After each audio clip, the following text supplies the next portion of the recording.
good morning to you and thank you for joining us. You are watching the news on African Free Press Television. My name is Bridget Kokudili with the news updates.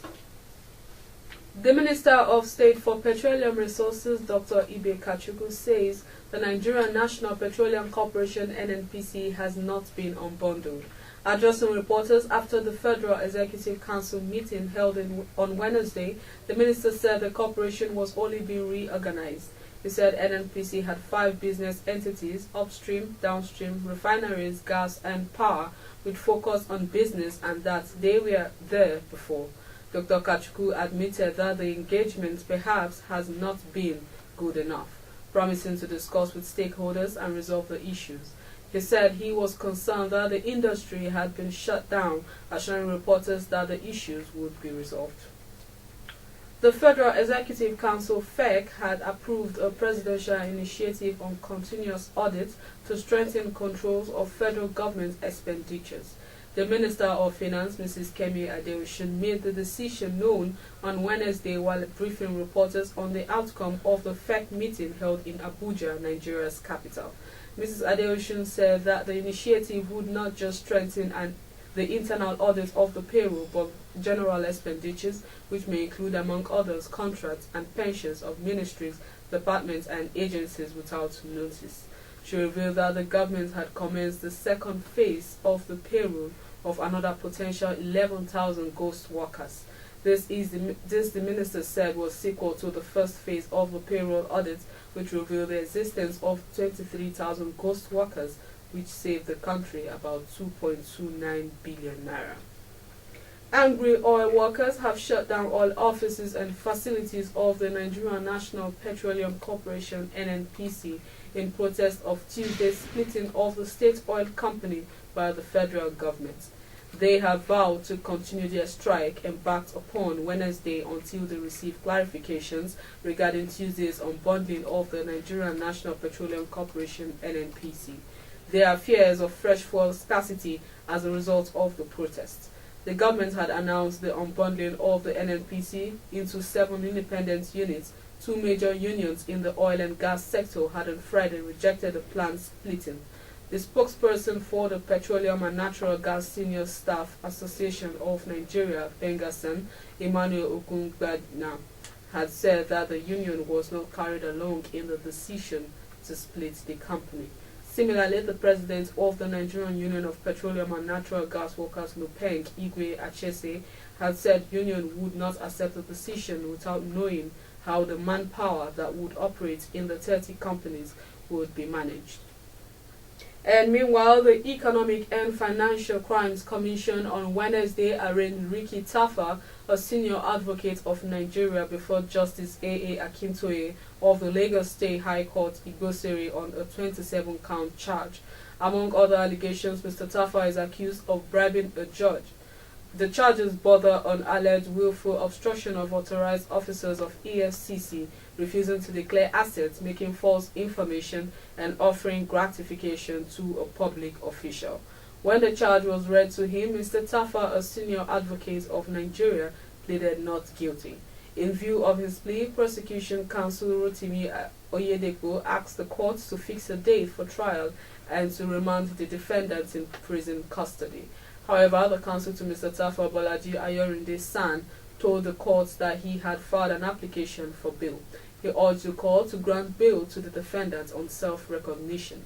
Justice Akintoye granted bail to the defendants on self-recognizance and adjourned the matter to March 22nd for trial.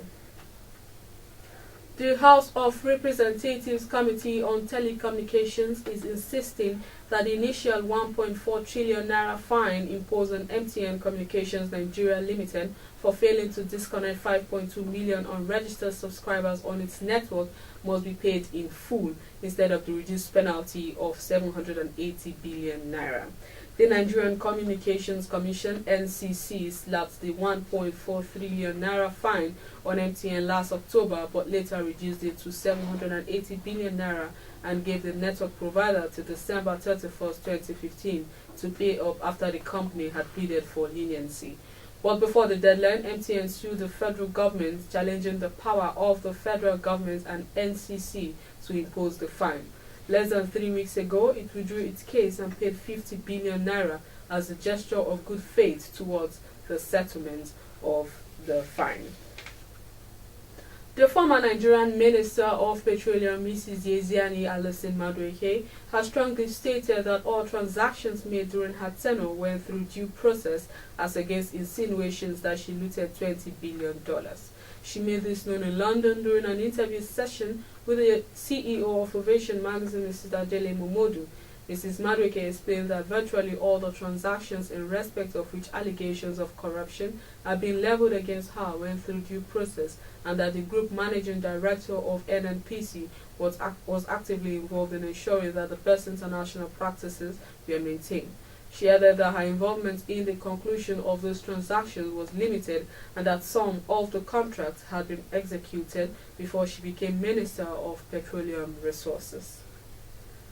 American officials says U.S. troops took part in a raid on the Islamic Al-Shabaab group alongside Somali troops. Al-Shabaab earlier said it had fought off an attack by foreign forces, but U.S. officials said several militants were killed in the raid early on Wednesday. Several countries have been supporting Somali officials in their efforts to combat Al-Shabaab's insurgency. The assault comes after the U.S. said it conducted airstrikes on Saturday on an Al-Shabaab training camp. Al-Shabaab said one of its fighters died in the battle, while a Somali official put the number of militants killed at 15. A Somali intelligence official told the Associated Press news agency that Wednesday's raid had targeted a particular high-profile individual who had died in the attack.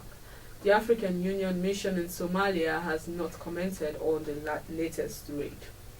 It was a dream come true for the League One side PSG as they beat Chelsea 2-1 in Wednesday night's second leg round of 16 tie of the UEFA Champions League. Midfielder Adrien Rabiot opened the scoring for Paris Saint-Germain PSG before Chelsea forward Diego Costa fired a fantastic shot to level the scoreboard. Subsequently, both sides had their grounds to defend their goals, which lasted till the end of the first half.